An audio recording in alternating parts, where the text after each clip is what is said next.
The broadcast is now starting. All attendees are in listen-only mode. Hello to all of you. Well, it's time for another webinar and quite exciting from our side.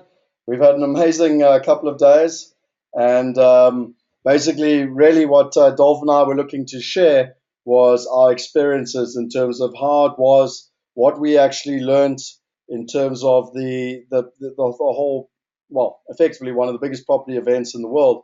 And what we wanted to share with all of you was what we learned. Now, obviously, considering the size of the thing and everything else that's taking place, there's a huge amount to share. But I just wanted to kind of see who's on board, wake you all up. And, I wanted to know, what is it that you want from tonight? So is it you want to focus on knowledge? Is it you want to focus on investment? What are the key things that you are looking to get out of tonight?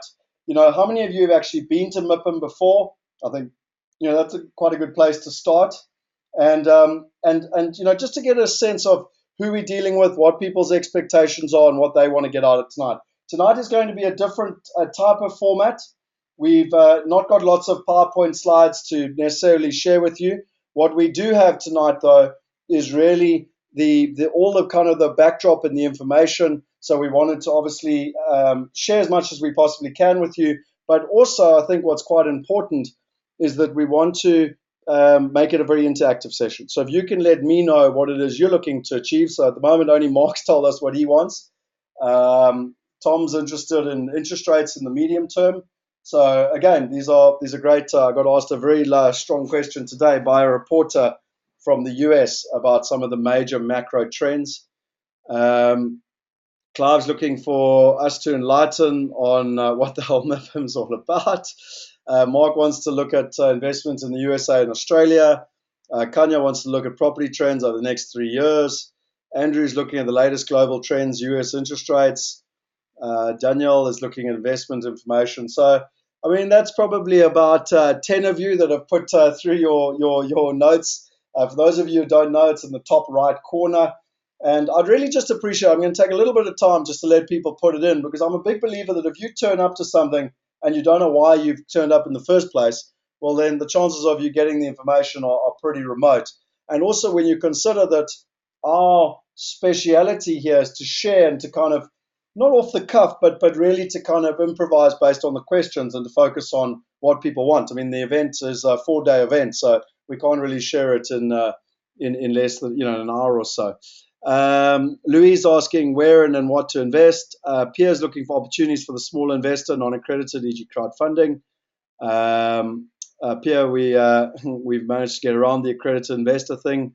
Mark is looking for the ZAR trend. I think we kind of know what's happening there. And then what's happening in the Aussie property as well. So, okay. Are there any other, there's a lot of you online tonight, a lot of you wanting to get information. So, is there anything else that people are looking for in terms of where they are and what it is that they're trying to get out of this evening? Let's just see quickly if there's anyone else. And what I will do as well is, okay, so I can see there's still a whole lot more coming through here. Dolf, I don't know what your thoughts are on whether you can see all the different people that are writing here. Are you taking notice of this? Yes, I am. I don't know if you can hear me, but I can hear you loud and clear. Yeah, no, we got you clearly. So just from my side, Dolf, I think one of the things that you and I have discussed in preparation for this evening is that it's almost impossible to download 4 days worth of information. And on top of that, we were at MIPIM Asia in Hong Kong at the end of December. And, I got a huge amount of information out of that too. So to try and download kind of 7 full days of information is going to be quite a lot. And we gotta love the ability of the internet and being able to do stuff at home. Sorry, my son was coming up the stairs. But I think, one of the things that I was just saying is that we're wanting to do it off the cuff. So if people can please ask questions, be as interactive as possible, and we'll try and to engage as much as we do. Dolf, just before we get into the details, and I've got a great little slide that I wanted to bring up here, which is kind of just the kind of the website for MIPIM. But I know that you've traveled all over the world. You've got decades worth of experience in international real estate. But you, like me, it was the first time we've been to MIPIM. I've known about MIPIM for at least 15 or more years. I've always wanted to go, and for various reasons haven't made it. But what was just your experience, without getting into the detail of where to invest and whatever, but more, the people, how big it was, what was your experience of it? Well, Scott, I was told it was going to be big, but I certainly wasn't prepared. I'd heard the number that there'd be over 20,000 people there. There were, in fact, 21,000. And, I've owned real estate, commercial real estate, in towns and cities that have fewer than 21,000. And we collectively increased the population of Cannes by more than that just for that one event. You cannot begin to describe what it's like. Just the sheer logistics of getting people there. The first thing I noticed, I flew into Nice airport. I think you flew into a different airport. But you have those little stalls, they're not stalls really, but booths where all the rental car companies are represented, and sometimes hotel guides and that, Avis, Europcar and that. MIPIM had its own booth there just to help those who wanted to register early register, because even you can imagine having a line of 21,000 people to register and get their registration pack and their badge that you have to wear around your neck. It's mind-bogglingly huge in terms of logistics. The number of venues they had, not only did they use all of the big conference facility in Cannes, but they built on the beach these massive tents. They were sort of not canvas-walled tents, but plastic-walled tents that housed these massive displays. And some cities like London and Paris and many others. Italy, for instance, had every state or province represented there. They'd have these massive displays. Sometimes they'd be 30 meters wide and 10 meters long. Just absolutely mind-boggling the extent that people would go to. I understand there were representatives there from 97 countries. I don't know if I've been to an event with that many people involved before, or certainly that variety. And just on investors alone, apparently there were over 4,000 investors looking for deals, and there were deal makers and developers and architects. Every facet of real estate was represented. And in a certain sense, you get overload, sensory overload. Like when you go to a fancy museum like the Louvre in Paris or the Rijksmuseum in Amsterdam, you look at the first painting, you say, wow, this is fantastic. And you look at the second one, you say, it's fantastic. And you walk past the third one, and by the time you've seen your 100th painting, you say, well, it's not nearly as big as the one just around the corner there. Even though of itself, it's this stunning painting. There's an element of that. But I think for both of us, Scott, being as heavily vested as we are in real estate, it was just fascinating. I was on a high for the entire time. We went to many talks, some we went to together, some we went to individually, because they'd have multiple sessions on at any one session time. So, Scott might have decided to listen to one and I'd go to a different one. I was never bored. It was just like fascinating. This was the cutting edge of what's happening. And the only thing that I can't understand is why I haven't gone earlier. I mean, this is something that I think I should have attended years ago. Yeah, I mean, I think really to explain the scale and everything is very, very difficult. But what I thought I would start off with, Dolf, just before we get into the actual details of the kind of the information, if you want to call it that, I had some pictures here that I just wanted to share with people, and I think. If we just look here quickly, people should be able to see them coming up here. But just talking about what you were talking about, I mean, you literally arrive at the airport, and before you even go through customs, they actually had a whole ticketing booth. I mean, there was actually a car, literally branded to pick us, up in terms of what we were doing. I just found that was pretty interesting in terms of the little name badge and everything else. But just to give people a sense of what Nice and Cannes and France look like, you can actually see, I just want to make sure everyone can see the screen here. So you can see the screen there. So that was just the beachfront. I love boats, so I have to say there's going to be a few pictures of boats here, but some of the biggest boats I've ever seen in my life. And a lot of people come in. They reckon there's more net wealth over these couple of days. Hang on. Sorry, just 2 seconds.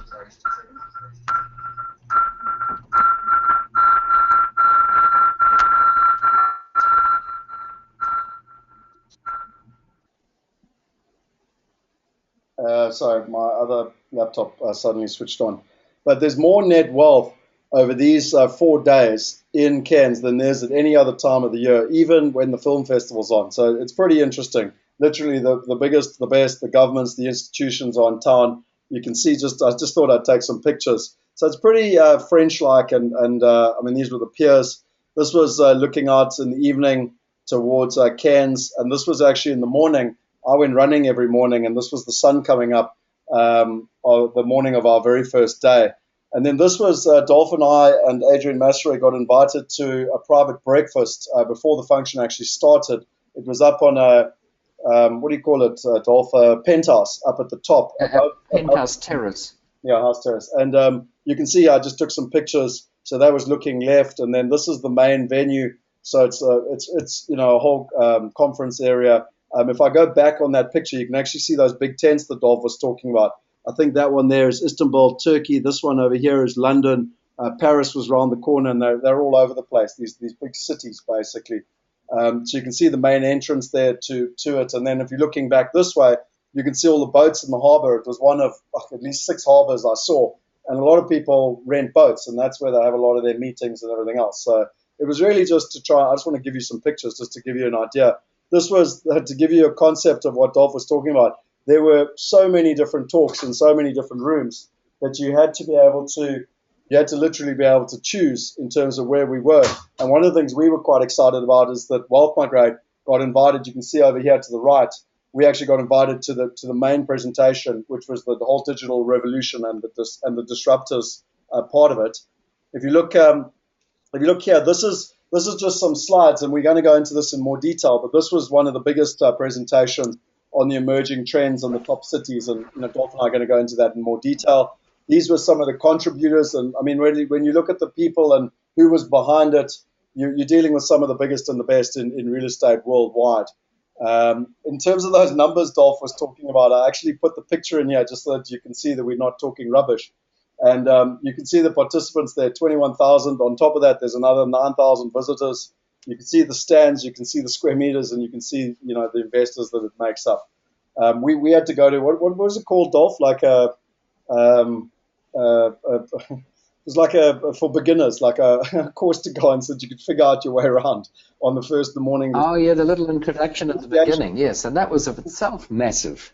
Yeah. And then just to show you some of the boats, because I think this is incredible, and for what people looking at, I couldn't help but run around and take pictures of these.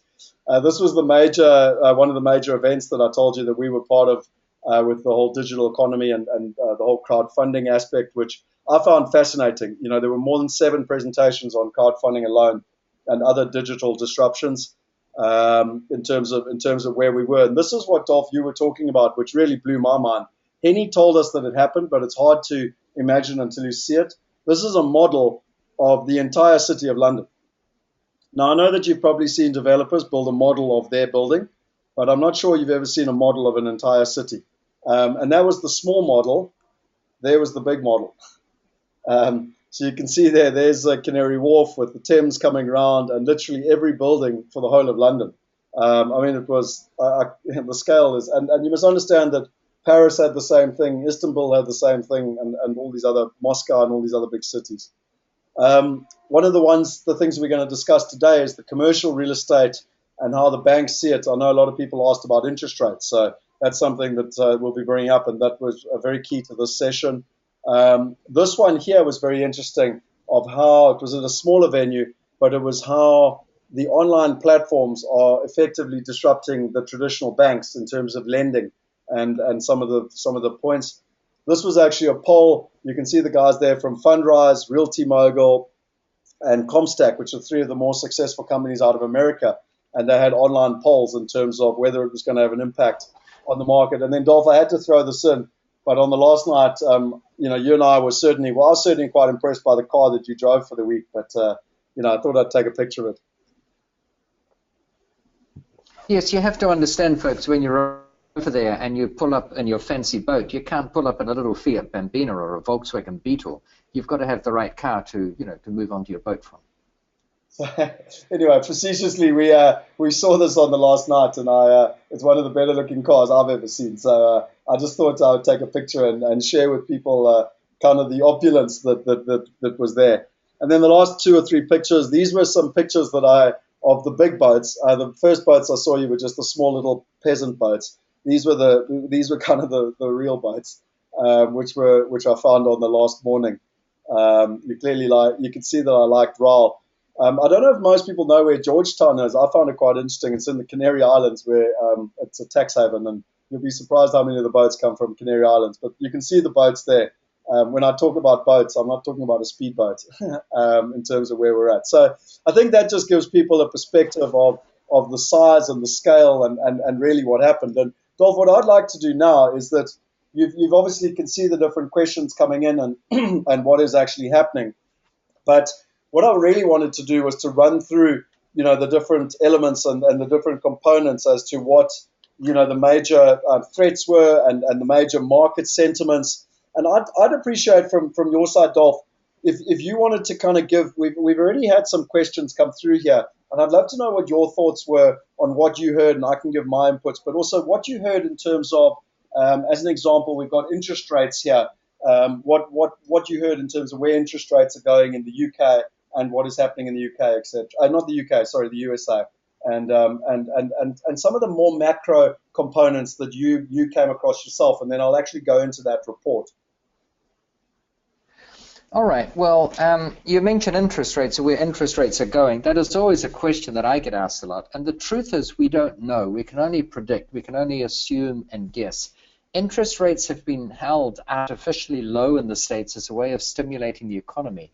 Because of low interest rates, mortgage rates have been relatively low. They're still hovering around their 47-year lows, which is incredible. People have been saying for a long time now, 6 or 7 years, that they have to go up. And everyone expected it to happen with the latest Fed announcements in February, and yet they didn't. They still think it will go up, but maybe in a year's time now. It's risky to predict. The theory is that when interest rates go up, prices of real estate will move up as well, but we don't know. It could put such a dampener on people's ability to buy that it actually has the inverse effect. So I think what is far smarter to do, rather than try and gamble on what's going to happen with interest rates, is to look at some of the other fundamental trends that were observed and talked about and discussed a lot at MIPIM, which are very valid. And it's always good when you hear people talk about trends if you know that you've been adopting them, through Wealth Migrate, for instance, right from day one. So to give you an idea, there were various sectors that they were bullish on and various sectors that they were negative on. When you hear them being spoken about, they almost become self-evident. For instance, they were saying that with the massive trend towards internet shopping, the demand for retail space is actually going down. And most people were quite bearish on retail space as a commercial investment vehicle. On the other hand, office space seems to have quite an upsurge in that we've had the global financial crisis, as everyone knows, and for a long time people have been slow or negligent about getting adequate office space, and now there's going to be a bit of uptake in that. But even more than that, when it comes to moving products and the office space required to move products, I'm talking about companies like Amazon and even eBay, I guess, but other retailers that are going from a shop floor scenario to an online scenario. They don't so much need more office space. In fact, if anything, the need for office workers is going down as they get more automated, but they need more warehouse space and distribution space. So there's been a remarkably high demand in warehouses and distribution centers. And then another one that we're, of course, very happy to talk about, and I'm sure we'll get back to this topic some more, Scott, is the need for catering to the ever-burgeoning proportion of the population that is graying or getting older in the form of assisted living, rest homes, medical facilities. In fact, medical facilities was listed as one of the top investment trends. And as I said, it's one thing to go along there and say, oh, wow, medical, we should look at getting into that, and you justify having gone to MIPIM because you learned something you didn't know. From our perspective, that's something that we've been actively pursuing already. In fact, those of you who've already come on board with us will know that that's what we've been doing, and I might add with considerable degree of success. So it's kind of encouraging to know that we're on the right track. And I don't think we went to MIPIM to get confirmation of that. I think we would have stuck to those guns anyway. But it's good to see these general trends emerging as to the areas you're getting into. There's one that I still think is worthwhile that I didn't see mentioned there, and I'm just going to put it out there because I'm an ardent believer of it. And that is, I'm convinced that, in general, real estate that is close to some body of water, by which I mean the sea, a lake, or a river, will tend to go up in value faster than similar real estate, similar in terms of aspect and location and all that, but that is not by that same body of water. And even if you look at where we were in Cannes, and it's not too far up the road. I think it's about 30 kilometers. You've got Nice, and then Monte Carlo, of course, is not too far away. All those towns are on the sea. And why wouldn't they be? I mean, look at all the beautiful boats Scott was showing. They need a port, obviously, to be in. So I think it's obvious that, places by the water tend to go up in value faster. And you can combine those. If you've got a medical facility or a rest home or something that's by a body of water, it too will tend to cater to that higher income earning capacity generation and crowd. And it just becomes self-fulfilling. These work in combination. But they are some of the general macro trends that I heard being talked about, Scott, and I'm thrilled that we were on target there. It's not as if we had to do a 180 degree about face of where we were going to conform to what we learned at MIPIM. Yeah, no, very much so. Well, I mean, while you were talking there, Dolf, what I did is I brought up this website from PwC, and if everyone can just confirm they can see it, you basically. We still see the main screen of the photo of MIPIM right now. Is it? Okay, hang on. Let me just try again because I'm just looking at my other computer and I wanted to make sure that it is coming up. So let's just make sure we're getting that screen. Okay, there we are. It's coming up now. Okay, now it's coming up, I think. Yeah, so you'll basically see that what PwC, and they do it with a number of different industry partners around the world, but what they basically do is they launch their industry report at this event. And there's a whole lot of information here. You can literally go into an infographic. What I found very interesting is that Africa was on the radar. Right, Scott, sorry to interrupt, but the report is not on the screen. It's a go-to-meeting schedule. Okay, what's going on here?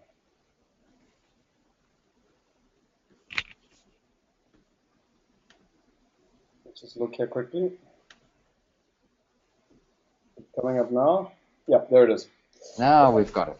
Okay. So, and again, the beauty is that, like most things in life, there's loads of information out there. It's just knowing where to look. So this is available. I mean, you can see the link up there. Go to pwc.com and put in emerging trends, and it'll come up. So you've got access to read this all through. But I think some of the things that are very important is that the major points, firstly, you've got an infographic up the top here, which I'm about to click on. Then you've got the mega trends. There's 4 mega trends. We're going to go through that.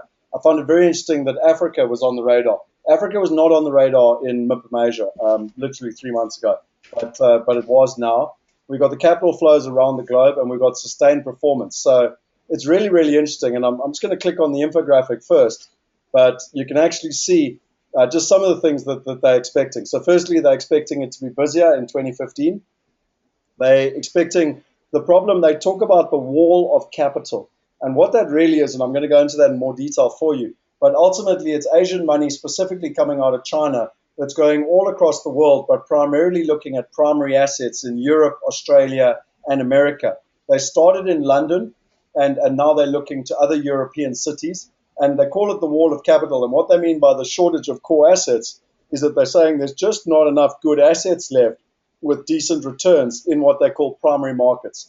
And so they're starting to look at secondary markets, and it just talks about the amount of money. And I'm going to go into that in a little bit more detail because the numbers absolutely astounded me.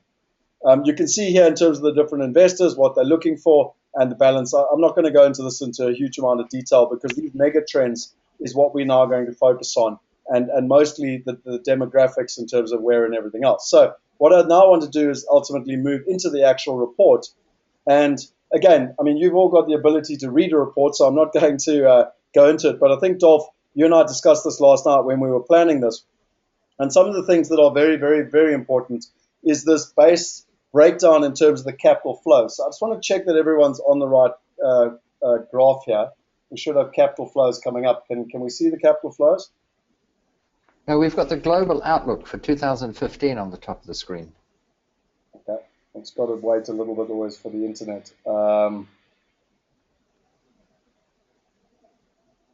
Just while it's coming up, this whole document is the emerging trends document, which again I can actually email to everyone who's actually on this webinar just to make it easy for them. For those people who aren't on the webinar watching the recording, go to pwc.com emerging trends.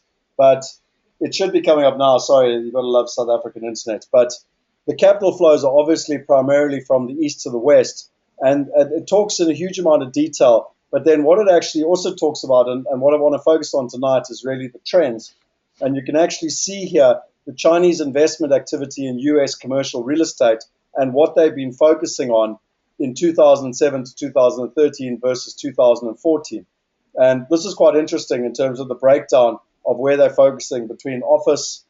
It's still not showing. Have you got it yet, Dolf? Are you looking at the graph, or are you still not seeing it? No, I've got the pictorial. Oh, there we are. It's finally come up. Now I've got the word capital flows. Yeah, it's coming up now. So, but I mean, ultimately, in terms of the Chinese investment, it gives you an exact breakdown of where they're looking. Now, I mean, while we're on this point, and Dolf, please butt in if there's anything that you think's relevant. But I've printed out all my notes from another session we went to, which was what is the impact of the Chinese slowdown. And I just wanted to read some headline documents that I think, or facts that are interesting. Firstly, Asia is down 23% of investment in 2014. The GDP of China has decreased for the last 2 years. It has been government controlled. They're looking for a growth of 7.5% for China, and they're investing 1.1 trillion in infrastructure investment. There's been a massive change in the allocation between inbound and outbound activity, and they want their pension funds to allocate up to 20 to 30% of the money that they have invested actually offshore. And one of the reasons that the Chinese are looking to invest offshore is because their own economy has flattened out, and so been looking for outbound. There's so the reason as to why there's the outbound is slower growth and therefore looking for better margins. Developers have production capabilities, so they've been building, literally thousands of properties, and now there's not as much demand, also because of government regulation and investors only being able to buy one house. And so developers have capacity and are now looking outward. China has the largest foreign current reserve of 3.9 trillion, and through their government organization is investing overseas.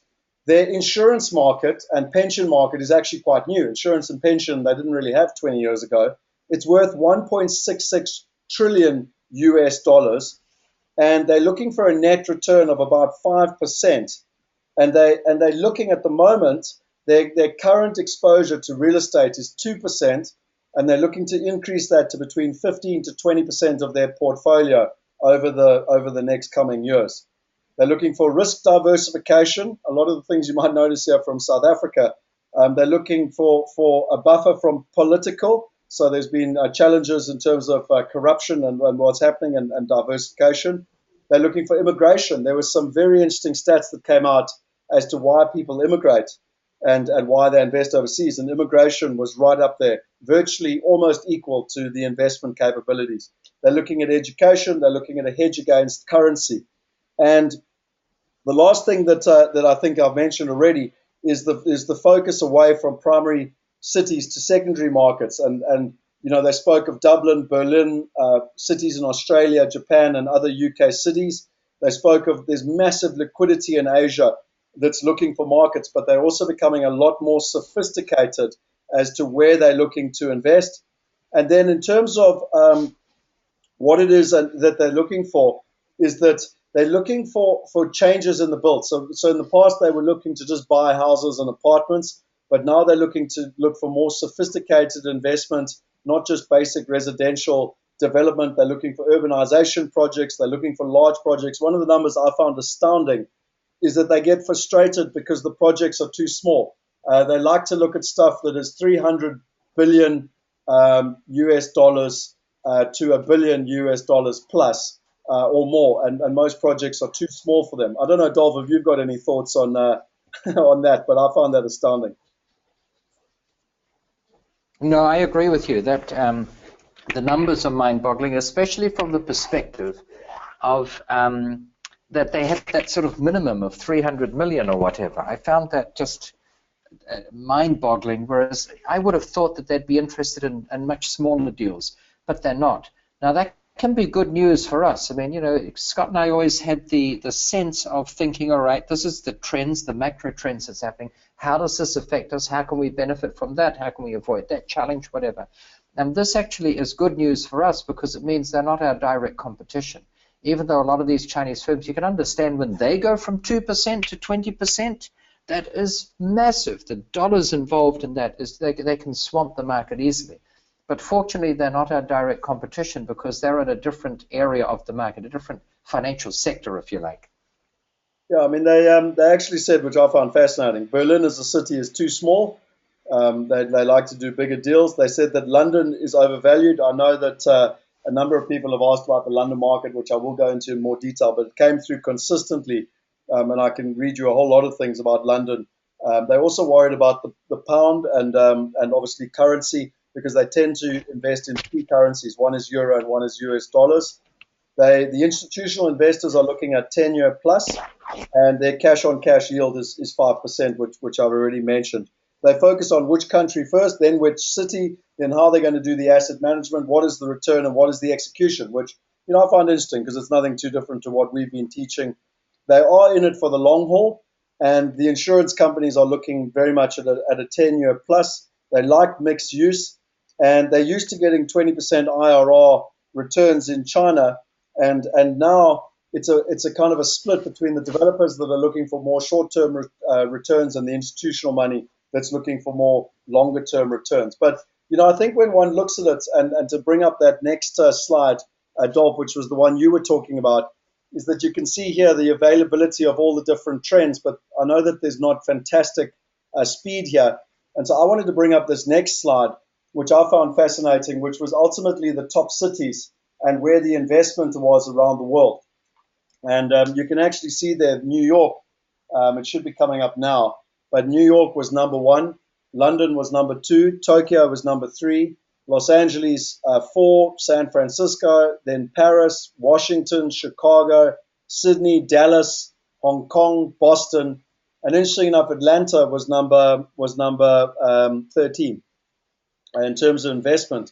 You can also see the year-on-year change in terms of what people are looking at. And I know that the slide is still struggling to come up here, but I mean, all this research is available. And what I think is really, really important here is that we've been saying for a long time that we don't want to be investing in the primary markets because of this huge supply of capital. So to give you a little bit of a breakdown in terms of just quickly, in terms of my thought process of what I found in London, I think if you're investing in London with a 10-year plus time frame, you're going to do well. London, as an example, is a city. It's a metropolitan city. It's getting bigger and bigger. But there are more developments now than I've ever seen. I lived in London for 9 years.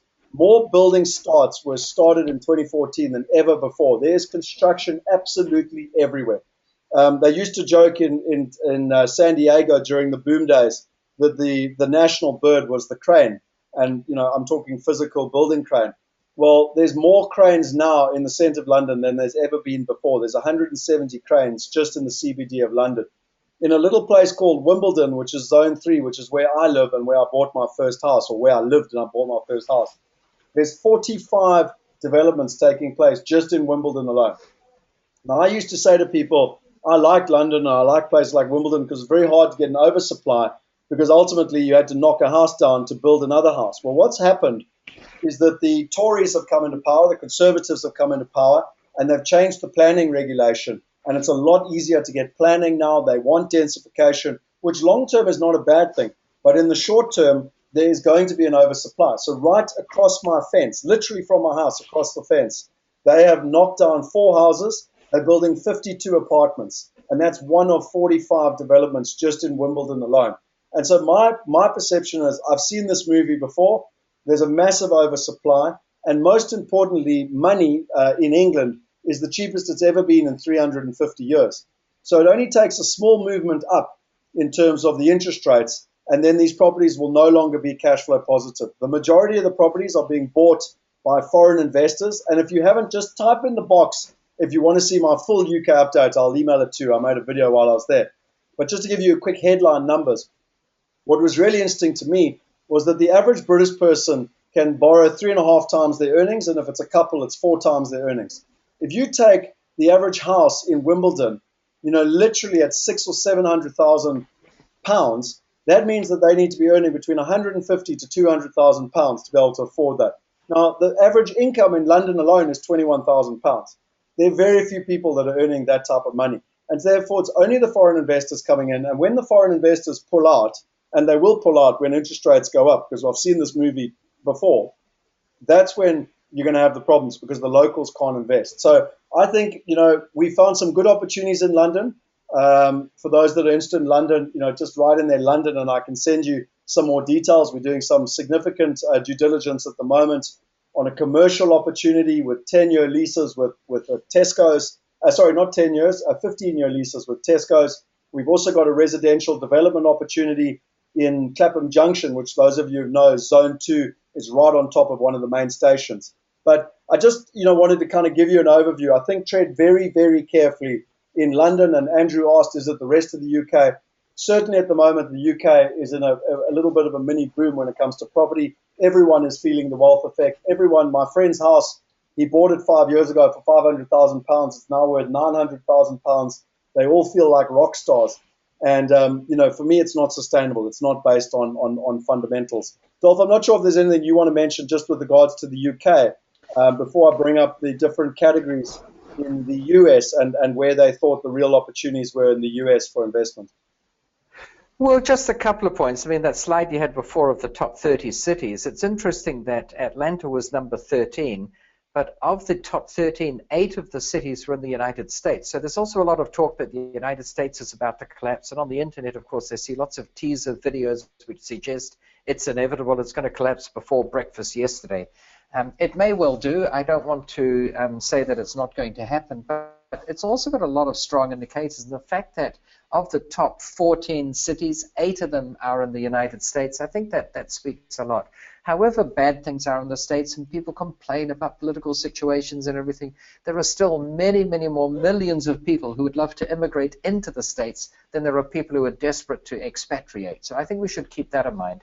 And remember, I've got this golden theory that capital value growth is very strongly allied to population growth. So as long as the country will continue to have population growth, I think you're going to continue to have capital growth of property values.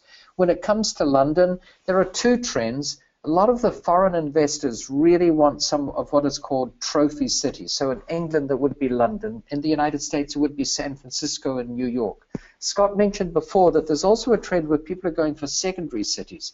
Dublin, Berlin, Paris, places like that. Still fancy and fabulous cities to invest in, but they're not considered the top tier. I think England is a bit of an anomaly. There will be some migration to lesser cities or second-tier cities, but when it comes to investing in the UK, I would hazard a guess, Scott, that 9 out of 10 investors from the Middle East, from Africa, from Asia want to have something in London. If you go back to Tokyo or Hong Kong or Bangkok and you say, well, I've got myself a house in Manchester or York or Glasgow or something, it's not nearly as impressive as saying you own a house in London. And I think for that reason, London will always have a premium over the rest of the UK.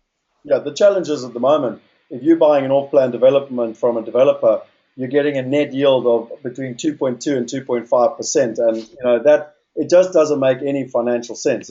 You cannot justify it, particularly when we're at a 350-year low in terms of interest rates. So, but Dolf, I've got a graph up here which is actually going to what you were talking about earlier with warehousing and the different focus points and where people think the real opportunities are from all over the world, but specifically with regards to the US.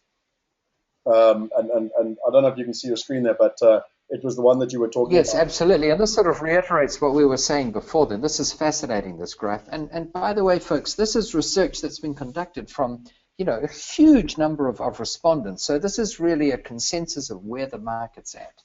And it's as we were saying before, warehouse and industrial, that seems to be the top prospect right now. It's not quite in the excellent category, but it's considered extraordinarily good. Center City office space too, I think it's having a bit of a revival. It probably got hit very hard with the GFC. It's come back a lot. And then limited service hotels. Notice how they are almost more popular than conventional hotels. And I could almost see why. I spend probably way too many nights a year in hotels, and I've tried every flavor from the ultra luxurious to the ultra Spartan. And even though it's nice to have what would be considered a fancy hotel room, 60, 70 square meters, big fancy flat panel TV and another TV in the bathroom and all that, you don't really need it. Usually when I'm at a meeting or a series of meetings or events, I'm on a mission. The most serious thing I want is very good internet. I want high-speed fiber optic grade internet that just works. No logon codes, and if I want to use a separate device, like when I was in Malaysia recently, not to slag on that hotel, I won't even mention its name, but every time I switched devices, I had to log off the previous one and log on to the new one. I said, just give me 2 or 3 logons, would you? No, we can't do that. It's not set up that way. It was such a proverbial pain that I chose not to go back there. It's not good. These days, you really want to have good internet access. You want a comfortable bed, that goes without saying. Obviously, it has to be clean. But I don't need 70 meters. I can get by with a much smaller room because 90% of the time spent in my room is either horizontal with my eyes shut or at a desk doing some work. I don't lounge around there. I don't spend 3 hours watching TV, cruising the channels.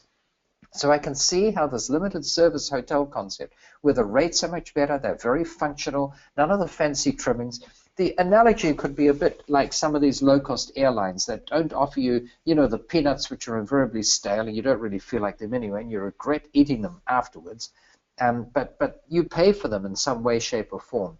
So I think it's very cool that's happening. All right, I see I've got a question on my screen. No, I just to let people know, I know, Dolf, you've been talking about Spain, but the other thing that I found interesting is that more than 50% now of global capital flows has actually been going into Europe, and because of the kind of the problems in the economy there, and therefore the opportunities on the ground. So that's something that's quite substantial. It came on the radar when we were at MIPIM Asia in December. The US was number one, but there was more and more of a focus towards Europe. And interestingly enough, and obviously we were at a European event, but they were talking about the sustained and larger focus on Europe. And I mean, just interesting. We talk a lot about the different places to invest. And interesting enough, I mean, 2 of our major focuses are retirement living and healthcare. And it's just interesting if you look at those sectors. Again, this thing's a little bit slow, but the sectors are literally the top 2 sectors for are retirement living and healthcare in terms of where to invest. So I think why is this thing not coming up here? Can you're still not seeing the screen? Are you still on the polls? We're still on the poll, yes. Oh, the internet's slow tonight. Right, why is it not doing that? I just want to show everyone that graph, and then there's this report is pretty detailed, but the one that I wanted to show, because I know there's quite a few South Africans online tonight, is that it's still not coming up there. Why is it not changing? Dolf, you're still on the poll, huh? I am, yes. Now we've got a different screen. Okay. So you can see that at the top there, the retirement living, the healthcare, and the different places to invest.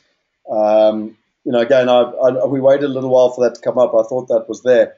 But one of the things that I found fascinating, and I need to kind of talk a little bit ahead here, but I'll go through it quickly, but that Africa was coming onto the radar, and the emerging African opportunity, which I thought was really, really interesting. There's a whole lot here, and there's a whole lot of names that you've spoken of or that you all know, like Stanlib, Growth Point Properties, High Prop, investments. So just interesting. And what they were talking about is if you want to go into Africa, it's very important to start in South Africa. So it was certainly, I don't know what your opinions are on that, Dolf, but certainly from my perspective, it was interesting because in Asia, they didn't really talk about Africa at all. But for the first time, Africa actually came on the radar. And their logic was, and I'm not talking about South Africa, I'm talking about the whole of Africa, was that it's kind of the last frontier to find real growth almost all over the world. It is higher risk, but there's opportunities for higher growth. Right.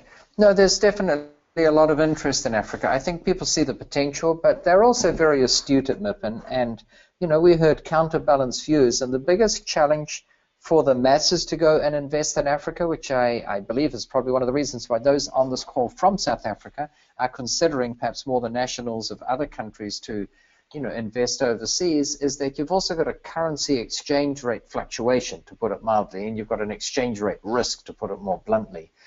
And history is not always a good predictor of the future, but it does suggest trends. And the trend has been that many African currencies have been going down over the last 2 or 3 decades. That can pose a challenge. It puts a dampener on the enthusiasm of others to invest. And remember, if 48 countries in the world invested in South Africa, then South Africa's economy would be doing a lot better too. So all these things become not quite self-fulfilling properties, but they self-fulfilling prophecies, but they do feed off each other. They do cause sort of a momentum. And yes, I think in the next 50 years, we're going to see a massive change in attitude towards Africa. Interestingly, the Chinese have already seen it. They've been investing like hundreds of millions of dollars at a time per project in Africa, while the rest of the world has been sleeping, thinking it's not a very good investment. And I think that, in 50 years' time, they're as good as going to own Africa in terms of natural resources that they have some involvement with or rights to. Whether or not they get nationalized and taken away again, I don't know. That's essentially what happened with the original European colonizers, so to speak, of Africa. They were all nationalized and taken away from them again. And there are merits both. I'm not passing judgment on it at all.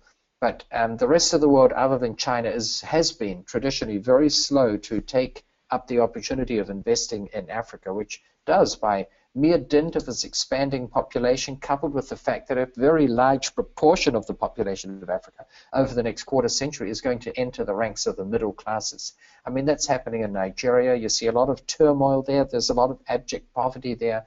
But there are also many, many people joining the ranks of the super wealthy. I believe that Nigeria's economy, despite all its problems, and I'm not suggesting it makes it a fun place to be right now, but despite those problems, its economy surpassed that of South Africa for the first time last year.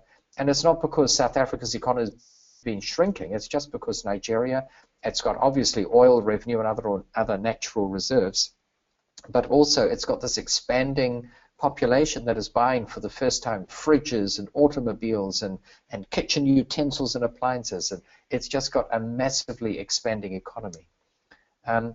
South Africa is probably a bit further on that growth curve, but the jury's out yet as to what's going to happen in general in South Africa, whether it will turn the corner. It's been going through a bit of a rough patch, I would say, to put it mildly, and hopefully the currency trend will reverse itself.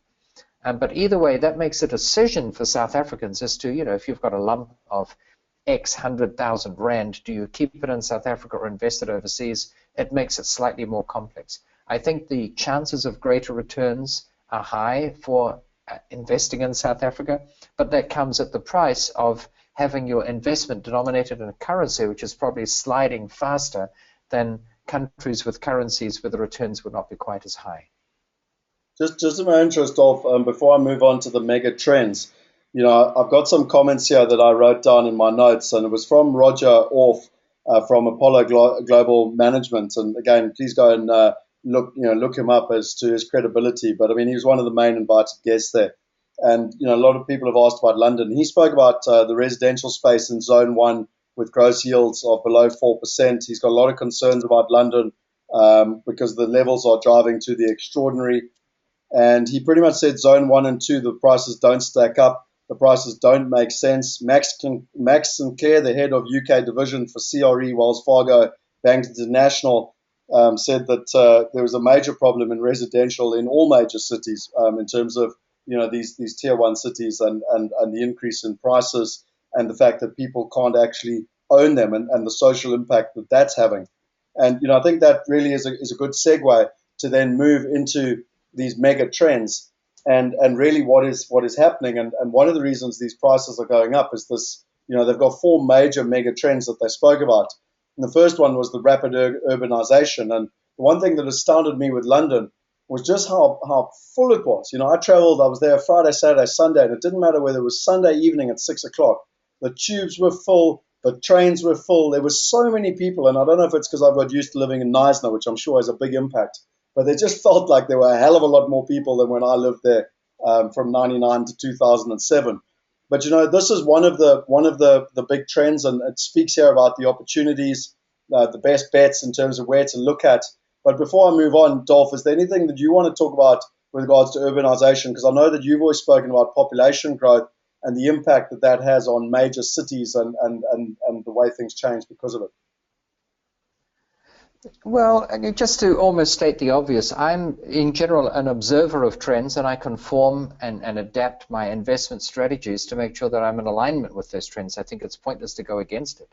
So if you consider about 100 years ago, at the turn of the previous century, something like 80% of the population worked on the land to produce about 90% of the food that was consumed. And it wasn't even 100%. We had to import the difference. And now, just 110 years later, only 4% of the population works the land, and we produce 120% of the food that we consume. In other words, the surplus is now exported. So it's come about through mechanization and automation. We have tractors guided by laser and GPS, and you can do with one man what a century ago you need an army of people to do. So it's just a natural trend that more people are moving to the city and leaving the rural areas. There are all kinds of consequences for that. If you've got the local general store in some little village in the country, 100 years ago, it probably would have done a roaring trade. People didn't have cars to go into town anyway, and even if they did, there were no supermarkets. But that's all changed, and you can either sit back and lament the fact that we've gotten less and less personal, and it's true. You now collect your own groceries off the shelves. We discussed this too, Scott. You take your own groceries off the shelf, and now you can go to supermarkets where you do self-checkout. Prices are lower because they have to employ fewer staff. And you can lament that. Even with airlines, the trend is happening. How many airports do you not go to these days where you don't have someone at the check-in counter? You have to weigh your own bags. In Australia, you weigh your own bags, and they get scanned and tagged electronically. And you print your own ticket, and there's hardly any interaction at all with staff. It's less personal. So you can lament that and say, I long for the good old days where you got to know people and it was friendly and you stood in line and jostled. Of course, our memory always makes things prettier than they were, because you also stand in line very frustrated that that buffoon in front of you is asking innocuous questions that have no relevance to his flight, and they're holding you up, and they might make you miss your flight. But be that all as it may, the trend is that people are going to cities. Just go with that trend. Another trend we're noticing all throughout the evolved Western world is that people don't really want big, call them McMansions, big houses with big lawns around them and a swimming pool and a pond and a fountain, because it requires so much work to look after. People are going to smaller areas in general. They're going to multi-living. No one likes to live in an apartment building where it's a horrible, high crime rate, low whatever area. But everyone likes the idea of this modern living and not having to worry about the lawn and prune the shrubs and water the garden and pull the weeds and all that. So these are trends, and if you're aware of them, you can adapt and modify your investment decisions so that you conform to those trends and in general do extraordinarily well out of them. So it's all part of these global trends. Just in my interest, it astounds me, but you spoke about the retail trend in London, and again, I live there, and so I know what it's like. People don't have cars, they come home on the tube, they don't want to have to walk, with 20 bags. So there's actually stats now that retail shopping is increasing from in the region of 26 to 29%, but it's the convenience shopping. And the average person now goes to the convenience shop 9 times a week, so more than once a day. And I've got pictures of me being in a Tesco's. It was about 8 p.m. on a Sunday night. It was packed. I had to queue for about literally 10 to 15 people to get to the front. And then it was exactly like you said. There weren't even people to actually, pay. You had to just use machines. But, as an example, that's one of the things that we're looking in the UK. The pubs are going out of business. People don't drink, drive anymore. Taxes have gone up too much. The pub owners generally don't own the real estate, so they can't afford to basically pay the higher rents. The landowners are like, well, if I can get a higher rent out of a convenience shopping center like a Tesco's, or in South Africa we've got the Woolworths and those type of things, but ultimately they pay a higher rent, and you get these blue chip companies that sign 15-year leases, and we own the underlying asset. And it's always in very good core locations. So, I wanted to just give someone a practical example of that urbanization, and how when houses are getting smaller, it's no longer about the family necessarily all sitting around and cooking their dinner. It's much easier to walk into Tesco's and buy something on the way for dinner, and on the way out you buy breakfast on the way to work. I just wanted to tell people how we kind of use those trends, Dolf. And there's a practical example of where we're actually doing due diligence at the moment on a building in Twickenham, which for those of you who love rugby is where the rugby is in London. with a 15-year lease. So it is pretty something interesting. And if people are interested in commercial in London, just write in their London commercial, and we can give them more details. Right. No, so the trick is to observe all these trends and watch them, be aware of them. And despite everything we've said, you've always got to look for a bargain. I don't think we ever go and look for an average building. We don't pick a region and say, well, let's get into rest homes. And there have been 50 rest home sales in the last 5 years or 10 years, whatever. And the average price was £1 million, just to pull a figure out of a hat. And therefore, here's one for £1 million. It's about the same. Okay, this is probably a good deal. Let's do it. We never do that. We always try and beat the average. You try and look for an angle where either the vendor or the seller doesn't know what he's got, so he sells it at a cheap price, or we know that we can expand it in this way, or add that to it, or do this to it, and suddenly you've got yourself a bargain. So the ability to find a bargain overrides the trends we've been talking about. If you can buy even a retail shopping center heart of London, but it's half price because everyone else has said that retail's going out of fashion, so they're dumping them. I mean, absolutely scoop it up. People will still rent shops. It's just not going to happen at such a big rate.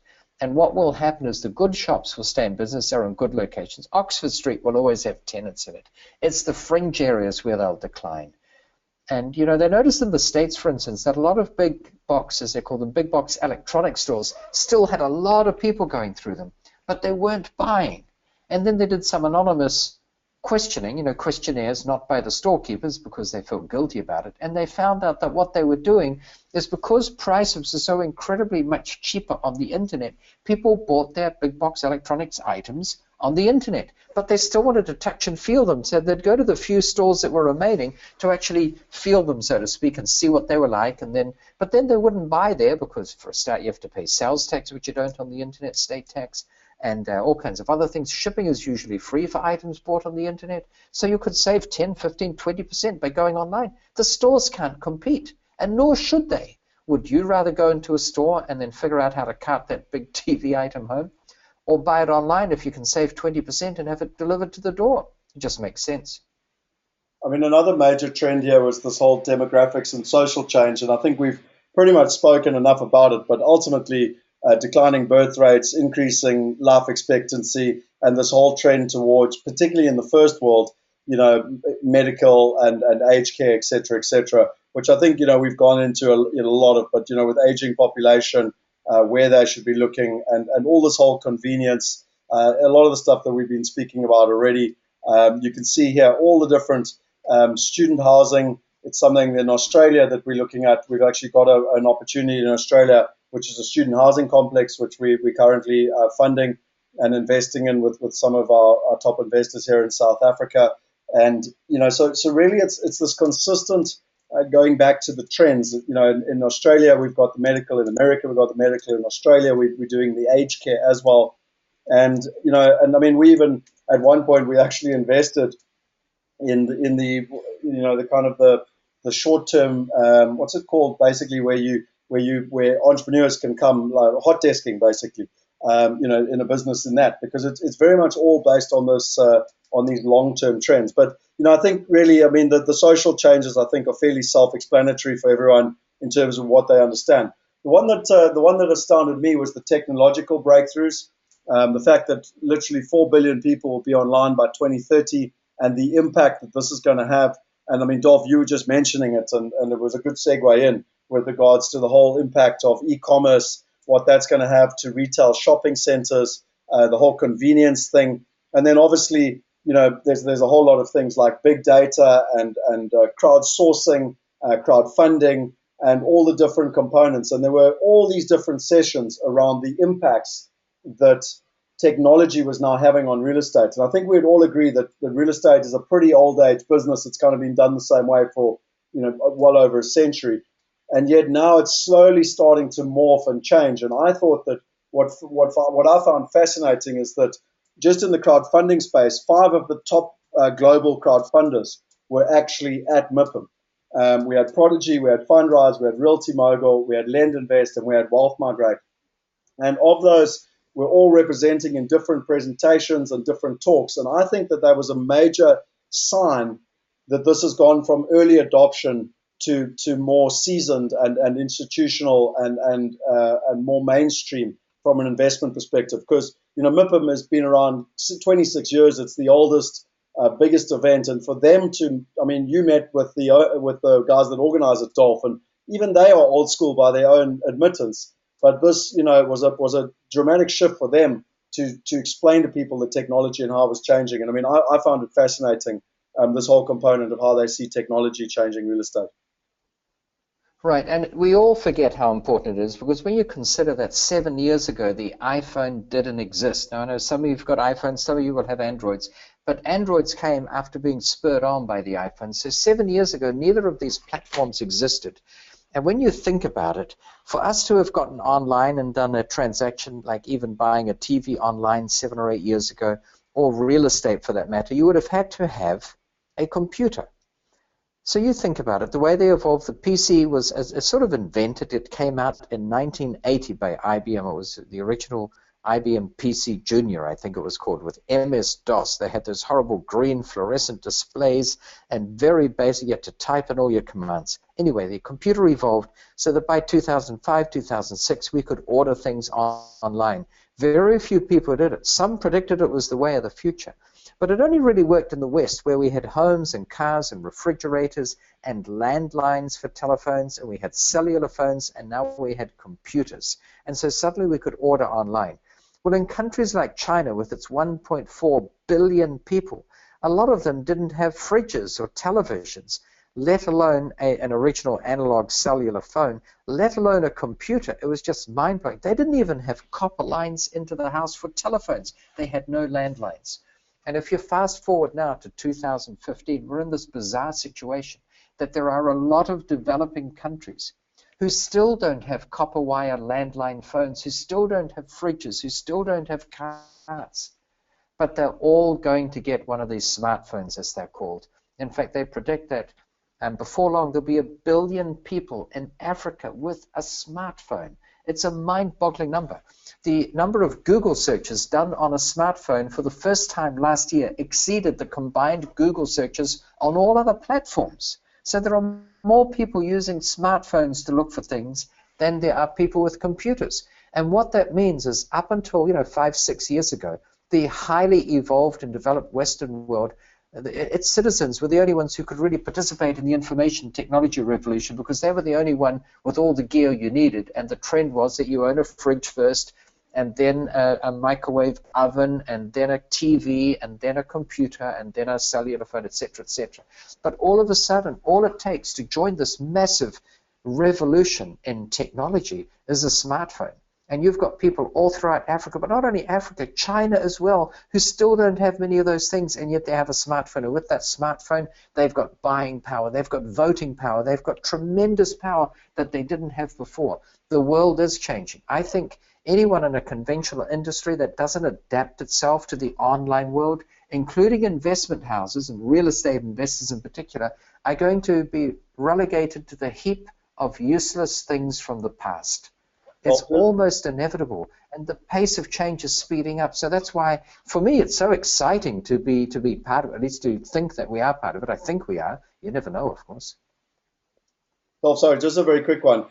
Before I move on to the trend you're actually talking about, I just wanted to point out that WeWork, which is this flexi working space, is it's a new company. It's only been going a couple of years, and it's just been valued at $5 billion. And it just explains, some of the opportunities. And that was very much what we were involved with the Directors Club. But the one that you're talking about, which is probably even more important, is the shift of economic power and the whole change from Asia, from the West to the East. And if you look here at the best bets, which I find really fascinating, because this is very much the space that we're in, is facilitating this investment from Asia into these first world markets, and ultimately capital looking from outside of Asia.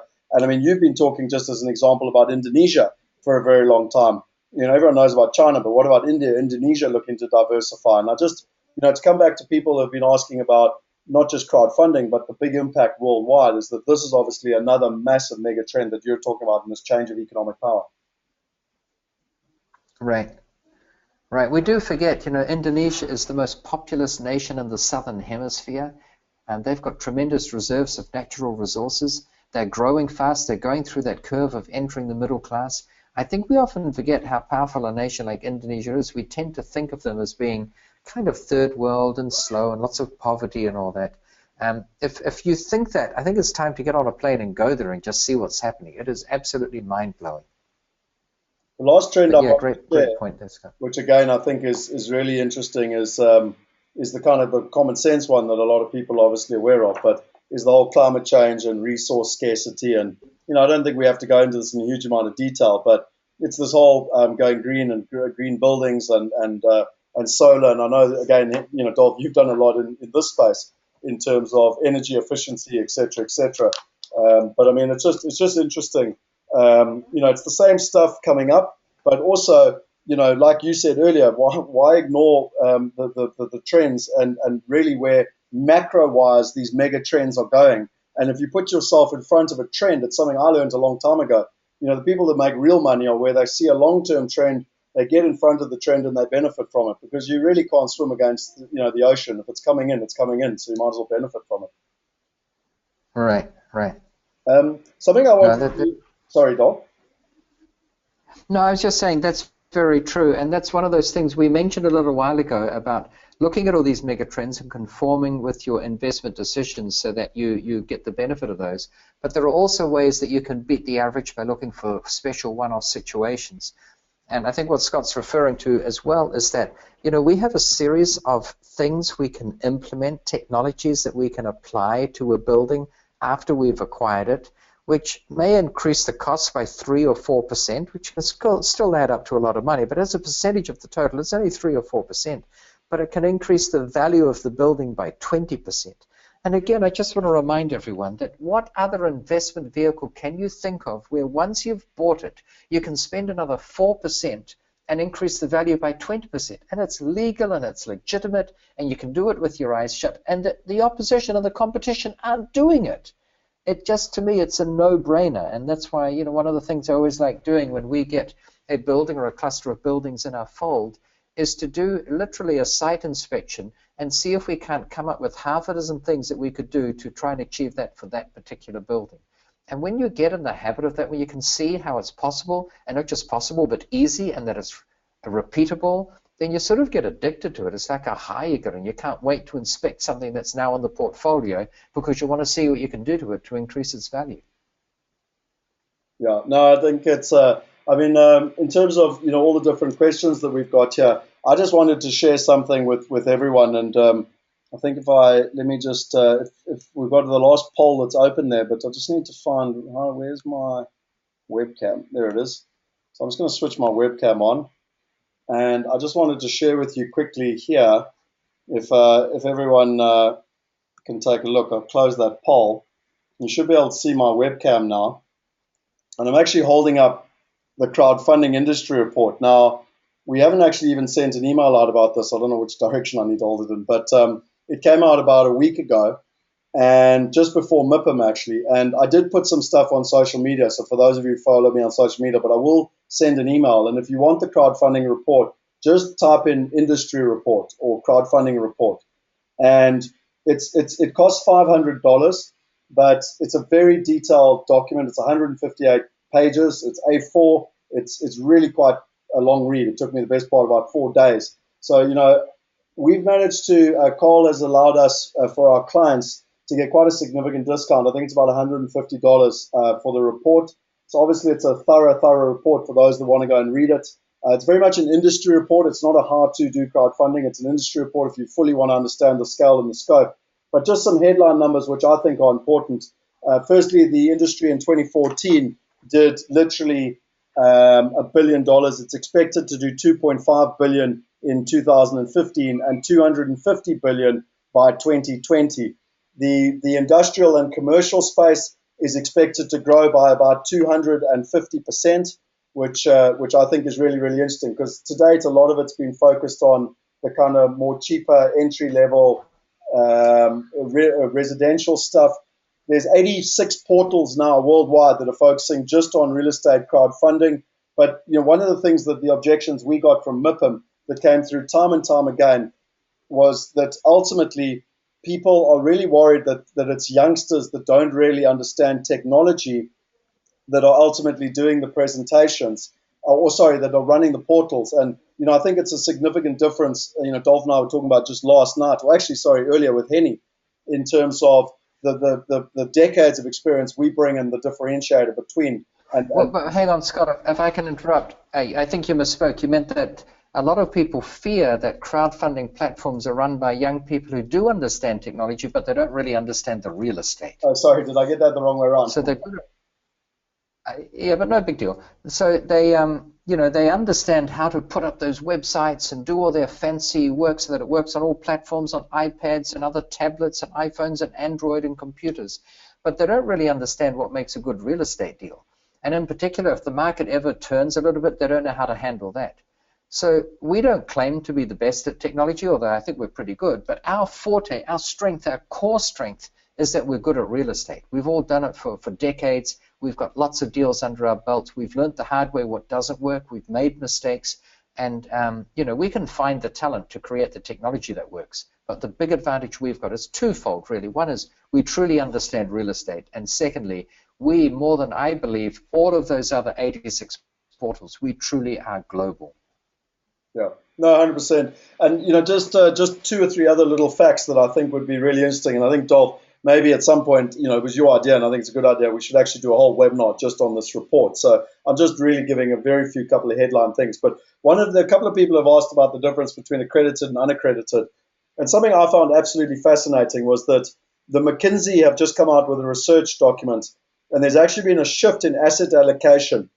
In the past, people used to invest in public equities and bonds, and now there's been an increase of 26% to alternative investments by asset managers by 2016, with those that are managing over $10 billion looking to increase that to 30%, of which real estate counts for 10%.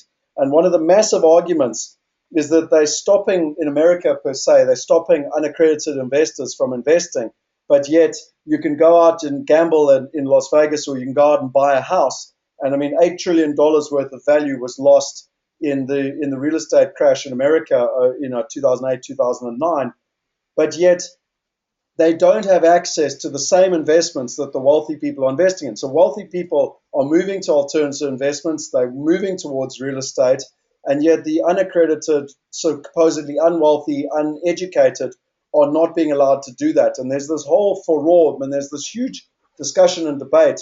But whether you're interested in the debate or not, I think that's irrelevant. What I think is interesting is that there's a mega trend towards not only from individual wealthy private families and family offices, but also the institutional money away from the traditional private equity and bonds to alternative investments, of which real estate is taking about 10% of that. And one of the specific reasons is that they're chasing yield worldwide, which I personally found fascinating in terms of that report. Is there anything else, Dolf, just from that report, before I move on to one of the last bits of information that I wanted to share with people here? No, I think it's good. Let's move on. Okay, so this is a document which Dolf hasn't even seen. I only got this last night. And hang on, let me make sure that you've got the right screen on. There we are. So this is a company which is out of America. And I think that, I'm not sure, Dolf, as to what I hadn't heard of them before. They met us at MIPIM. Well, when I mean meet us, we were on the stage and they got our details, and they've subsequently, hang on, you're still not seeing the report here. There we are. So they subsequently sent a document on global capital trends. And this is quite similar to what we've got with PwC, but I thought that it was very interesting to see what's happening with global trends around the world, where people are investing, what areas they're investing in. So again, if you want this global report, please just type in there global capital trends. I have been through it, and I think just some of the stats, without boring you to death, but we're looking at about 770 billion globally now as investing in real estate. It's up 9% last year. You can see the breakdown here in terms of where that's invested between office, industrial, retail, and then also you can see the breakdown as to which areas and whether there's been growth or change.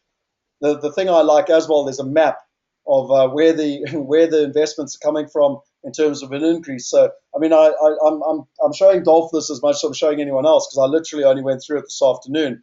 But I mean, this is something that we'll be studying in a huge amount of detail, and you can see the major cities again there and where the different investments are.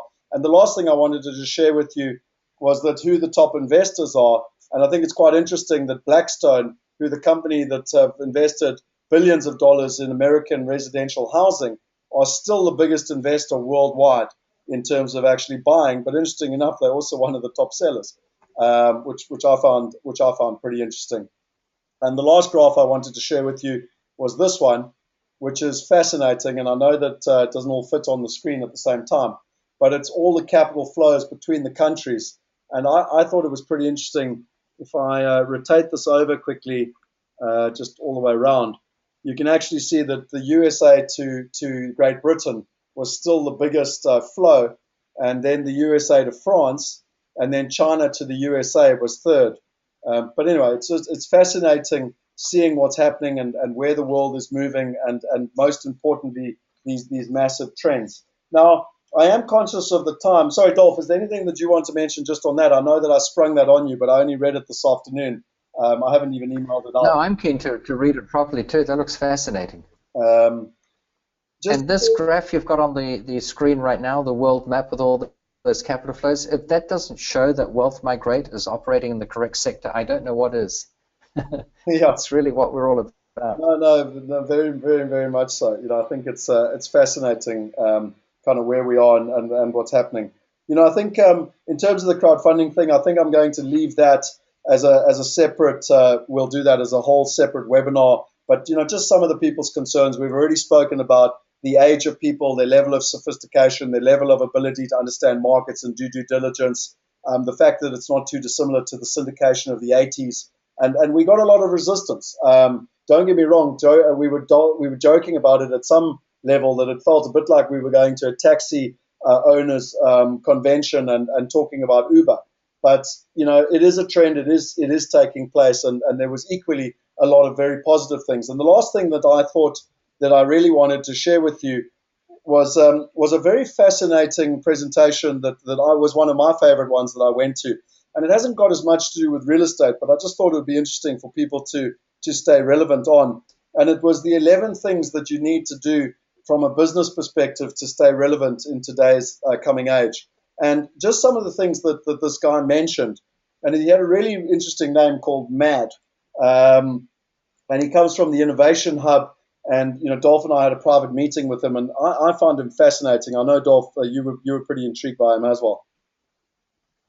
Oh no, he was very, very interesting. He had some very forward-thinking ideas and concepts on the trends that are happening, and even the way people occupy space and what they do with it. I would have enjoyed spending a day with him just to learn more about what he does, what his angle is. I think he just set about wanting to create things without even figuring out what the financial reward would be for him, because he just liked creating things. And, we all have to be mindful of earning a profit with what we do, but you can just tell when some people are all about making a profit and some people are just about creating something great. And he's a fascinating person, and, I hope we get some report from him, Scott, as something to give us more of an idea with practical examples of what he's doing. But I'm sure if we were to, consult with him for a week on our portfolio, that he could come up with some great ideas too. Yeah, no, well, I mean, very, very much so. And I just wanted to share some of the learnings just as we finish off here with everyone, because personally, I found it absolutely fascinating. And, for me, I think it would just be pretty valuable for people. So I just want to share my screen quickly. Now, for those of you who understand Notability, you'll know that these were just pictures I was taking and ultimately my notes. And again, we want to share this with you guys quickly. It wasn't about making fancy PowerPoints, but giving you relevant information. But this was really just some of the stuff that he brought up, which I found fascinating. Firstly, Apple's coming into real estate. So they now see the technology benefits, and Apple's coming. So whether people in the real estate industry like it or not, they need to understand that Apple is coming. He said that we're moving from the industrial age to the innovation age, and he gave a classic example of the difference between Kodak and Instagram. where Kodak was employing 16,000 people and was worth $1 billion, and Instagram was employing 16 people and was worth $32 billion, and the exponential impact on that. He said it used to be that we used to supply something. So even in property, it was the same thing. We would go and build houses and then supply them, and then we would try and create the demand. But basically now you supply it. There's been a whole change of how it works. You have the demand first, and then comes the supply. We've moved from the analog to the dialogue, and again, that it's about communities coming together, people talking. And something I found fascinating, you can see this little picture here. That's Elvis Presley's house. They can now digitally print Elvis Presley's house. They can do 10 a day. It's a Chinese company. The entire house, you can live in the house. They can print 10 a day, and they're selling them at the moment for $500,000. And you've got to ask yourself what impact that's going to have to electricians, plumbers, and everyone else that's involved in the trades. Something I found fascinating is that in Amsterdam, they've built an old-timers old age home now. And, literally you can go back. I don't have a picture of it there, pity, but you can go back and live like it was in the 60s and where it is. And then he really went into 11 characteristics that we need to be relevant going forward. And you can see them here. So I'm just going to read them out quickly from this slide. It was agile, it was open, it was social, it was real-time, it was diversified, bottom-up, transparent, lower barriers to entry, non-hierarchical, feedback looped, and entrepreneur-based. And he went into quite a lot of detail of what that means from an agile perspective, and the fact that Facebook changed from a literally an online platform to a mobile platform, and 50% of their revenue was coming from their online platform in less than 6 months. How you literally need to stay nimble and stay small from an open perspective. He spoke about Airbnb and how it's $1 billion company now. And how it's really everything's changed from B2B to B2C. He spoke about social and the whole Kickstarter, and he even mentioned Fundrise in terms of what's happening on the real estate crowdfunding perspective. And I think that this whole real-time thing is really important. And I love this thing. You can see I made a note here. It says the modern day people don't want to make an appointment, they want to make a decision. So for those of you that are involved in business, I think that's a pretty interesting way of looking at it. About being diversified and the whole, fact that you almost need to cannibalize yourself. And then the bottom-up perspective where everyone needs to be working together, sharing everything. And he spoke about Airbnb and the whole digital market age, and the fact that 43% of campaigns last year, entrepreneurial patents in America last year, were funded by Kickstarter, one website, one crowdfunding website, which I thought was fascinating.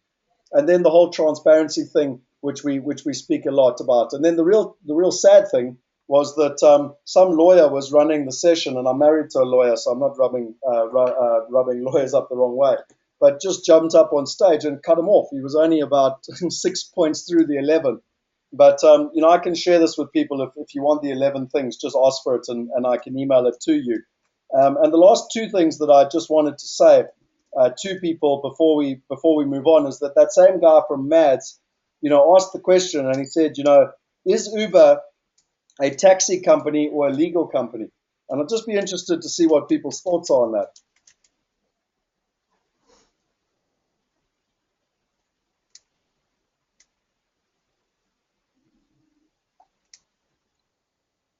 So interesting. Marcus said a legal company. So I was fascinated. Never occurred to me. But he said, look, we're going around the world and we're challenging the legal organizations around the world, and ultimately that's what not we, but that's what Uber's doing.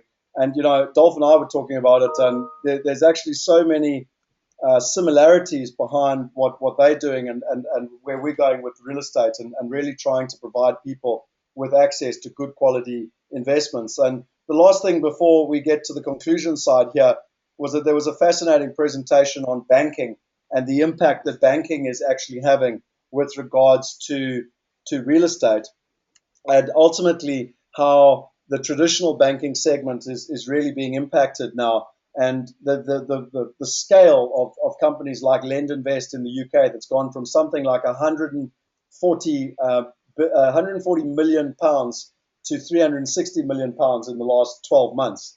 And I think when you look at that scale, that's very, very significant in terms of where you are. It's peer-to-peer lending. There's over 150 peer-to-peer lending sites in the UK, and I think that the overall feeling was that traditional banking, certainly in the short term, won't be impacted. But in terms of direct lending and easy stuff like lending on houses, etc., is certainly morphing and really growing substantially. And I'm not sure, Dolf, that was all from my notes, but I'm not sure if there was anything that stood out for you in the banking space. But I think it's fascinating how technology is really having an impact on the finance industry, not just the real estate industry. It is. I'll add a personal projection to that, and that is as a result of the global financial crisis. I think a lot of people are now disillusioned with banks. They lost houses to the banks. It was largely their own fault, of course. They over-borrowed where they perhaps didn't have the capacity to weather any kind of storm. But be that as it may, for a long time, the banks tightened their lending criteria so much that no one could afford to borrow. Now the pendulum's swinging the other way, and they're offering all kinds of incentives again. I think a lot of people are just kind of tired of dealing with banks and the fees they charge and everything else, that I think you're going to see a lot more peer-to-peer lending, a lot more private lending clubs, a lot more people bandying together to do things together, a lot more people willing to forego a new car every 2 years, and a boat for the matter, pretty as they are when you see them in the water, and they just want to have more money that is not beholden to banks. And even I've experienced it recently with one of our commercial holdings. We were sent a letter saying that that particular bank no longer wished to operate in commercial loans in that state, and could we please get a new mortgage within 30 days? And I said, 30 days is ridiculous. You've got to give us 90. So they said, well, we'll give you 60, but you better do it. I mean, there wasn't a dialogue. They didn't say, listen, we're not going to renew it at the end of the current 10-year period. It's just we've changed our minds. Pay the money back. It's not good practice, I don't think. So I think banks are out of favor, and technology is enabling alternatives to come to the fore. If banks had been out of favor, they probably were, but we couldn't act on it. If they'd been out of favor 10 years ago, there's nothing much we could have done about it. But now, for two reasons. One, technology enables these startups to come through with ideas, even like crowdfunding, and you can source things pretty well straight away. So they've enabled it, and secondly, they've made it easy. You don't need to have phone calls and faxes anymore. You can do it all from a smartphone that, as we've said, just about everyone on this planet is going to have one before long. So I think there's going to be a big trend away from banking. They better smarten up their act or they'll be marginalized. Yeah. I mean, I think I'm conscious of the time, and we need to finish up in the next minute or so. What I will do is I'll stay online if anyone wants to answer any questions. I know that I haven't gone into that much detail about Australia, and one of the reasons was they didn't talk a lot about Australia. But I will, for Andrew and others that were asking it, I will answer that afterwards. But I just want to finish up quickly and just let people know that in terms of these mega trends and in terms of these mega opportunities, some of the things that are really relevant is that we are still investing in single-family homes in America, as an example. We are buying them below replacement cost. We're getting good, solid net yields, double or triple what you're getting in London. We are getting good financing arrangements. There's 3-year leases. And now with the whole crowdfunding platform, the minimum investment is actually $10,000. We've actually finalized, Dolf and I weren't there, and Dolf, you and I still need to speak about this. The whole investment committee went through it. In terms of last week, the numbers, and they're very nearly there to answer Mark Lumini and the others that are asking, when we're going to launch it. We're very nearly there now in terms of finalizing that. For the individual investors, I think this is really exciting. Jaco and the team have done really well with Yanni in terms of providing really good financing now. And I mean, the rates are coming down. They were at 12, they're now at 8.9. We've even got some clients that have been in the mix. And this is for direct properties, people that own and buy direct properties. And, we've got one client, I think, of 5.6%, which is really quite astounding considering it's in the US and they're non-resident. So if people are interested in that, let us know. They can either go the crowdfunding route or they can go in direct property, and there's pros and cons to both. We've also just closed out on Medical 2. I've personally invested in that as well. This was Medical 1. I don't have a slide for Medical 2, but we were oversubscribed, which was pretty awesome. And something that I'm not sure, Dolf, if you're even aware of, is that 80% of the people that invested in Medical 1 reinvested in Medical 2, which I don't think you could get a better pat on the back in terms of performance of the assets after acquisition to show that people are happy with what they're getting. Right. Right. I fully agree. And the last thing I would say is that we were talking about this just in MIPIM. Yaku, our business partner, is literally leaving tomorrow to America and going on a residential buyer's trip. It's too late probably to jump on an aeroplane. There are more. In fact, we're talking with Dolf even about doing one possibly later in the year. There's another one in July. There's another one in October. This is our 10th buyer's trip now. We've got buyer's trips to Australia. We've got buyer's trips to the UK. So if you're interested in any of them, just type in USA buyer's trip or Australia buyer's trip or UK buyer's trip. And, really the value of a buyer's trip, I mean, I went on a buyer's trip with Dolf in 2012. It's one of the ways that I got a really good feel for what's happening in the market. Because when you spend a week together, you're not only getting the right information, you're meeting the right partners, you're engaging with other sophisticated investors. And, we've had some of the best. I mean, we've had Yanni Millman as an example. We've had ultra sophisticated people on, and it's not about whether you're better or worse than them, because everyone collaborates and adds. I know the one that I was on with you, Dolph. We had amazing people. Some of them were farmers, others, from different backgrounds, and everyone brings a different energy and a different knowledge base, which helps, everyone make better decisions. Basically, is the best way to describe it. We do. Right. There's also a value that you can't. Sorry? Well, I was just going to say, you can't measure the value of spending a week with like-minded people. It's one thing to be at home and you might be the only one who's got the investment bent, or maybe you and your partner, but here you're hanging day in, day out, breakfast, lunch, and dinner if you choose to eat together, with other people who are also focused on the same outcome as you. How can you get the maximum return for the best amount of risk that you're willing to take, etc., etc. And that of itself is a life-changing experience. Also, it's one thing to read about things, to read books, and to hear all the theory about what you should look for. It's another thing to be on the ground with a team of people who are showing you why they're making certain decisions, why they recommend this and don't recommend that, and to smell it, breathe it, feel it, touch it, see it. It changes you. There's something real about it that you can't emulate on a video or in a book. I'd thoroughly recommend them. Yeah. And I mean, it's not just the residential one. So like Yaku's doing the residential one, and then Michiel and Henny come over in about a week's time, and we're doing the commercial one. A couple of unique people have been invited. Clients of ours have been invited to join Henny and Michiel, and they're actually going to the Augusta, to the Masters, to not only play golf but also to watch the Masters. So we do tend to involve fun and work together. But like Dolph says, you get to be with like-minded people. You get to be able to take action. And also, we do understand a lot of people are very busy. So one of the things that we created about 2 years ago is our mandate process. And if someone wants to have the ears and eyes, we trust our partners on the ground, but it's always just that little bit better when you're actually physically on the ground. And so Yaku and the team are there, but not just them. We have another, roughly about 10 people that are on every trip, and they all fill in a little marker and which properties are better or worse or why and everything else. And so the way the mandate process works is that they can be your ears and eyes on the ground. And so if you want to take advantage, I mean, I know it's kind of last minute, but Yaku and them are literally flying tomorrow night of this trip. Then, really just type in mandate and we can get back to you. And all that you do is you write down what it is you're looking for. And then while they're on the ground, they can be your ears and eyes. And like Andrew's asked about Medical 3, I mean, Dolph will surely be involved in that, like he's been involved in Medical 1 and Medical 2. But, I know that Henny and Michiel are going over. Dolph will, be there where we're looking at, doing the due diligence on Medical 3. We've already got Medical 4 lined up. So there's a lot of commercial opportunities. So if people are interested in residential, just type in, houses, or if they're interested in mandates, just type in mandates. And, if you're interested in commercial, just type in commercial. And either way, we can assist you. We've really built what we like to believe is a system to help people at different levels that want to take different levels of action and different levels of sophistication. And the last thing that I would say to people is that whatever's stopping you, please just be honest with us. Just come to us. Just tell us what your concerns are. Having done this for literally, it was actually IPS's 11th birthday yesterday, Dolph.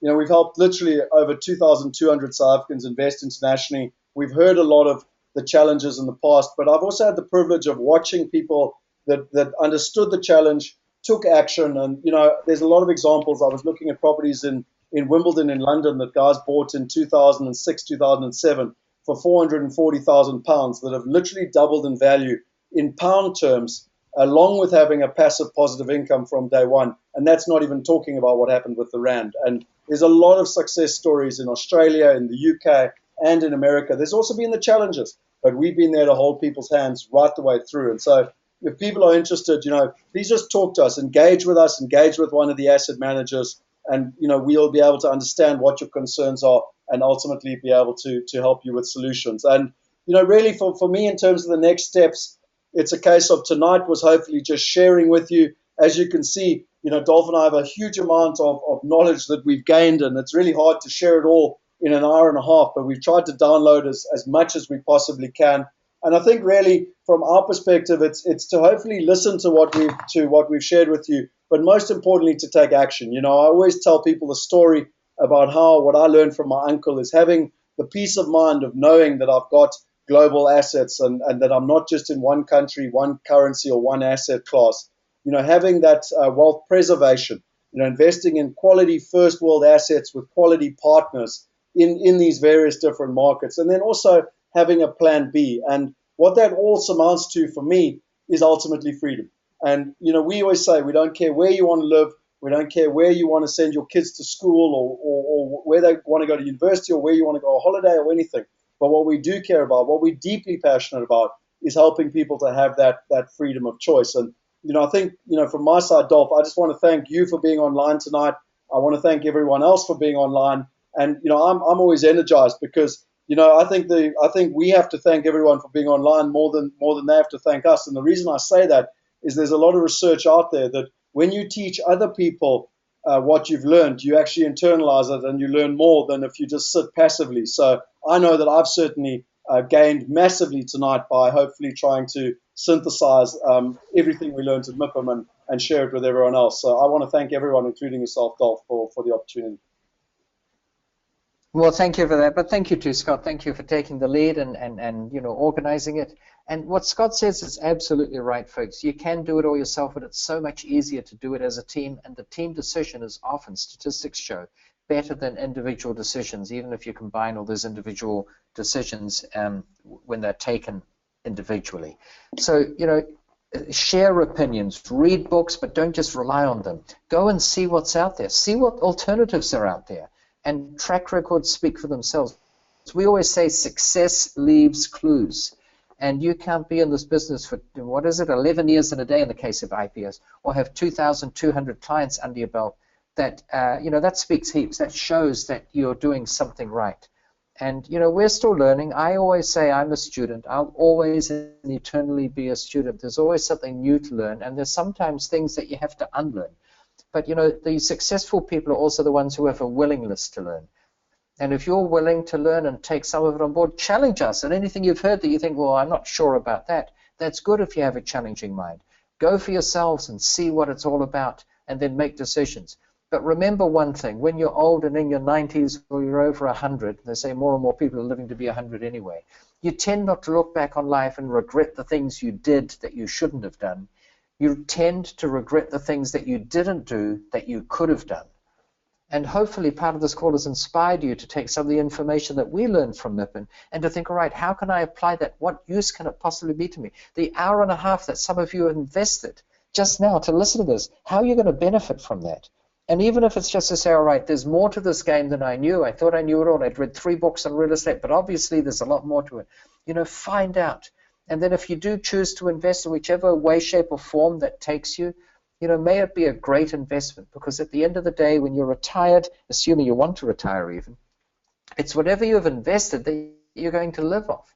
That fancy new car you bought 20 years ago that now you scoff at because how could you possibly have thought it was a fancy, desirable car? But it's gone. The money spent has been depreciated and it's been worn out and you sold it secondhand for a song.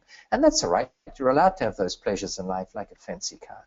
But it's the things that you invested in that will make you wonder, why didn't you do a bit more of it? All the cars I bought, I don't have any ongoing value. But a property I bought 21 or 22 years ago, not only am I still deriving rental income from it, but I've got one property where now the rental income per year is more than what I paid for the building. I guess it just shows how old I am, but anyway, it just goes to show that if you do this right, you'll get ongoing long-term benefit from you. So I too want to thank you all for being on the call. Appreciate it very much. Hope you got something out of it.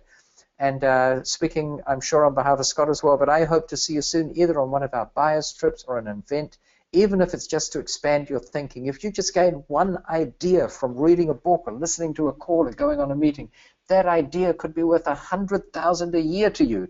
And I'll leave it up to you to decide which currency you want to think I'm talking about. Thank you so much. Just one thing down the end there, you'll see there's a number there.